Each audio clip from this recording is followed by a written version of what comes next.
আধ্যাত্মিক ও দিব্য জীবনের চর্চায় আমি শ্রীমতী লিলি বিশ্বাস আজ উপস্থিত হয়েছি। শ্রীমদ্ ভাগবত মহাপুরাণ থেকে পাঠ নিবেদন করব। দ্বিতীয় অধ্যায় থেকে পাঠ নিবেদন করছি। নমো ব্রহ্মণ্য দেবায় গো ব্রাহ্মণ্য হিতায় চ জগদ্হিতায় কৃষ্ণায় গোবিন্দায় নমো নমো।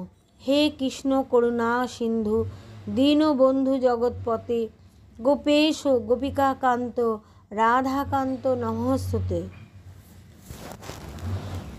ভক্তির দুঃখ দূর করার জন্য নারদের উদ্যোগ। নারদ বললেন, হে সাধ্বী, তুমি বৃথা কেন দুঃখ করছো? তুমি এত চিন্তাগ্রস্তই বা কেন হয়েছ? ভগবান শ্রীকৃষ্ণের চরণ কমলের ধ্যান করো। তার কৃপায় তোমার সকল দুঃখের অবসান হবে। কৌরবদের অত্যাচার থেকে যিনি দ্রৌপদীকে রক্ষা করেছিলেন আর গোপিনীদের যিনি সাহচর্য দিয়ে আশ্রয় দিয়েছিলেন, সেই শ্রীকৃষ্ণ সত্যিই তো কোথাও যাননি। আর তুমি তো ভক্তি দেবী স্বয়ং এবং সর্বদাই তার প্রাণাধিকা।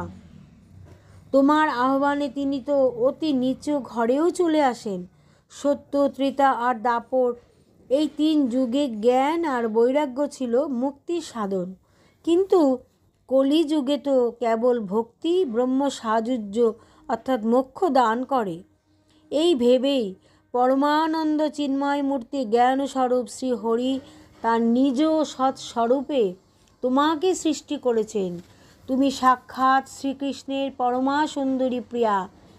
তুমি যখন একবার হাত জোর করে প্রশ্ন করেছিলে যে আমি কি করব, তখন ভগবান তোমাকে এই নির্দেশই দিয়েছিলেন যে আমার ভক্তদের পোষণ করো। তুমি ভগবানের সেই আদেশ স্বীকার করেছিলে। ভগবান শ্রীহরি তোমার প্রতি সন্তুষ্ট হয়ে তোমাকে সেবা করবার জন্য মুক্তিকে তোমার দাসী রূপে এবং এই জ্ঞান ও বৈরাগ্যকে তোমার পুত্র রূপে দান করেন। তুমি তোমার সাক্ষাৎ স্বরূপে বৈকুণ্ঠ ধামে ভক্তদের পোষণ করো। মর্তলোকে তুমি তো ভক্তদের পোষণের জন্য কেবলমাত্র ছায়া রূপ ধারণ করে রয়েছ। সেই থেকে তুমি মুক্তি, জ্ঞান আর বৈরাগ্যকে সাথে নিয়ে পৃথিবীতে এসেছ এবং সত্য থেকে দাপর পর্যন্ত খুবই আনন্দে ছিলে। কলিযুগে তোমার দাসী মুক্তি ভণ্ডামি রূপ রোগে আক্রান্ত হয়ে শীর্ণ হতে লাগলো। সেই জন্য তোমারই আদেশে অতি সত্বর বৈকুণ্ঠ লোকে চলে গেছে। এই লোকও তোমার স্মরণ মাত্রেই সে উপস্থিত হয় এবং আবার বৈকুণ্ঠ ধামে চলে যায়। কিন্তু এই জ্ঞান ও বৈরাগ্যকে নিজ পুত্র বোধে নিজের কাছেই রেখেছ। তবুও কলিযুগে এদের উপেক্ষা হওয়ার দরুন তোমার এই ছেলে দুটি উৎসাহহীন ও বৃদ্ধ হয়ে গেছে। তুমি চিন্তা করো না, আমি এদের নবজীবন লাভের উপায় চিন্তা করছি। হে সমক্ষী, কলির মতো কোনো যুগ নেই। এই যুগে আমি প্রতিটি ঘরে মানুষের হৃদয়ে তোমাকে প্রতিষ্ঠিত করে দেব। দেখো, অন্য সব ধর্মকে দমন করে এবং ভক্তি বিষয়ক মহা উৎসবের আদর বাড়িয়ে যদি আমি এই ভূমণ্ডলে তোমার প্রচার না করি, তো আমি শ্রীহরির দাস নই। এই কলিযুগে যে সকল জীব তোমার সঙ্গে যুক্ত থাকবে, তারা পাপী হলেও নিঃসন্দেহে ভগবান শ্রীকৃষ্ণের অভয় ধাম প্রাপ্ত হবে। যার হৃদয়ে প্রেমরূপিণী ভক্তি সততই বিরাজ করে, সেই শুদ্ধ অন্তঃকরণ জীব স্বপ্নেও যমরাজকে দর্শন করে না। যার হৃদয়ে ভক্তি দেবীর নিবাস, প্রেত, পিশাচ, রাক্ষস বা দৈত্য দানব তাকে স্পর্শও করতে পারে না। তপস্যা, বেদ অধ্যয়ন, জ্ঞান, বৈদিক কর্মাদি কোনো সাধনেই ভগবান বশীভূত হন না। ইনি কেবল ভক্তিতেই বশীভূত হন। গোপিনীরা এর প্রকৃষ্ট প্রমাণ। সহস্র জন্মের পুণ্য ফলে মানুষের ভক্তিতে অনুরাগ হয়। কলিযুগে কেবল ভক্তি, শুধু ভক্তিই সার। ভক্তির টানে সাক্ষাৎ শ্রীকৃষ্ণ সামনে এসে দাঁড়ান। ভক্তির প্রতি যে অবজ্ঞা করে শত্রুতা করে এই 3 লোকে তার কেবল দুঃখ আর দুঃখই প্রাপ্তি হয়।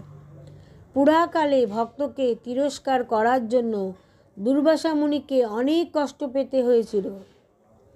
ব্রত, তীর্থ পর্যটন, যাগ, যজ্ঞ বা জ্ঞান চর্চা ইত্যাদি নানাবিধ সাধনের কোনো আবশ্যকতাই নেই। একমাত্র ভক্তি মুক্তিদায়িনী। সুত বললেন, নারদ মুনির কাছে এইভাবে নিজের মাহাত্ম্য শুনে ভক্তি সর্বাঙ্গীন পুষ্টি লাভ করল এবং তিনি নারদ মুনিকে বলতে লাগলেন।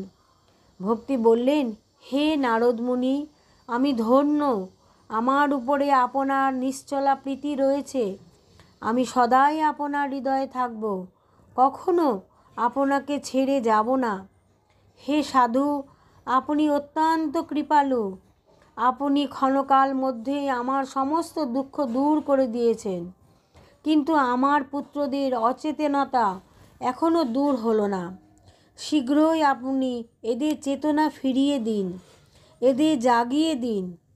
সুত বললেন, ভক্তির এই কথা শুনে নারদের বড়ই করুণা হলো এবং তিনি হাত দিয়ে তাদের অঙ্গ মর্দন করে জাগাবার চেষ্টা করলেন। তাদের কানের কাছে মুখ নিয়ে অতি উচ্চস্বরে বললেন, আরে জ্ঞান, তাড়াতাড়ি জেগে ওঠো, ও হে বৈরাগ্য, তাড়াতাড়ি জেগে ওঠো। আবার বেদধ্বনি, বেদবাক্য উচ্চারণ এবং বারবার গীতাপাঠ করে তিনি তাদের জাগালেন। ফলে তারা কোনো প্রকারে নিজেদের যথাসাধ্য শক্তিতে উঠে দাঁড়ালো, কিন্তু আলস্যবশত হাই তুলতে লাগলো, চোখ খুলতে পারল না। তাদের চুলগুলি বকের পালকের মতো সাদা হয়ে গিয়েছিল। তাদের অঙ্গ প্রত্যঙ্গ শুকনো কাঠের মতো নিস্তেজ ও শক্ত হয়ে গিয়েছিল। এই রকম ক্ষুধা তৃষ্ণায় অত্যন্ত দুর্বল অবস্থায় তাদের আবার ঘুমাতে দেখে নারদের বড়ই চিন্তা হলো এবং মনে মনে ভাবলেন, এখন আমি কি করি? এদের এই নিদ্রা এবং তার চাইতেও গুরুতর বৃদ্ধা অবস্থা কি করে দূর করি? হে শৌনক, এই রকম চিন্তা করতে করতে তিনি ভগবান গোবিন্দকে স্মরণ করতে লাগলেন। এমন সময় দৈববাণী হলো যে, হে মুনি, তুমি দুঃখ করো না, এই উদ্যোগ নিঃসন্দেহে সফল হবে। হে দেবর্ষি, এর জন্য তুমি একটা সৎ কর্মের অনুষ্ঠান করো। সেই কর্মের কথা সন্ত শিরোমণি সাধুরা বলে দেবেন। সেই সৎকর্মের অনুষ্ঠান করলেই এদের নিদ্রা এবং বৃদ্ধা অবস্থা তৎক্ষণাৎ দূর হয়ে সর্বত্র ভক্তির প্রচার হবে। সেখানে সকলেই সেই দৈববাণী শুনতে পেলেন। নারদ খুবই অবাক হলেন এবং বললেন, আমি তো ব্যাপারটা বুঝতেই পারছি না। নারদ মুনি বললেন, এই দৈববাণীও গুহ্যভাবে কথা বলেছে। এই বাণী বলেনি যে কোন সেই সাধন যার দ্বারা এই কার্য সিদ্ধি হবে। কে জানে কোথায় সেই সাধু পাওয়া যাবে আর কিভাবেই বা তারা সেই সাধন দান করবে।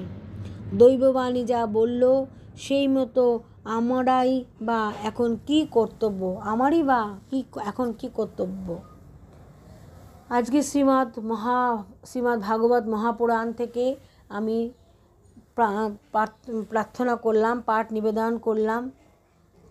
যাদের এই পাঠ অতি পবিত্র, আমাদের অন্তর এবং চিত্তকে শুদ্ধ করে, আমাদের মনকে শান্ত করে। আজকে এই কলিযুগে ভক্তির যে ভক্তির স্বরূপকে আমরা একটু করে জানতে পারলাম এই পাঠের মাধ্যমে, এবং যারা ভক্তমণ্ডলী শুনলেন তাদেরকেও আমি আমার অন্তরে শ্রদ্ধা, অভিনন্দন, শুভেচ্ছা জানাই। এবং যদি এই পাঠ শুনে আপনাদের ভালো লাগে তাহলে আমাকে উৎসাহিত করবার জন্য এই চ্যানেলটিকে সাবস্ক্রাইব করবেন, লাইক করবেন, শেয়ার করবেন। এবং এই কলিযুগে শ্রীমদ্ ভাগবত পাঠ এবং সেটিকে স্মরণ মরণ করা আমাদের জন্য খুবই কল্যাণপ্রদ, মঙ্গলময়। এবং আমি এই পরবর্তীতে আরও আমার প্রয়াস রাখব এই শ্রীমদ্ ভাগবত মহাপুরাণ থেকে পাঠ নিবেদন করবার। সকলে ভালো থাকবেন, সকলকে ভালো রাখবেন। হরি ওম তৎসৎ। ওম শান্তি, ওম শান্তি, ওম শান্তি।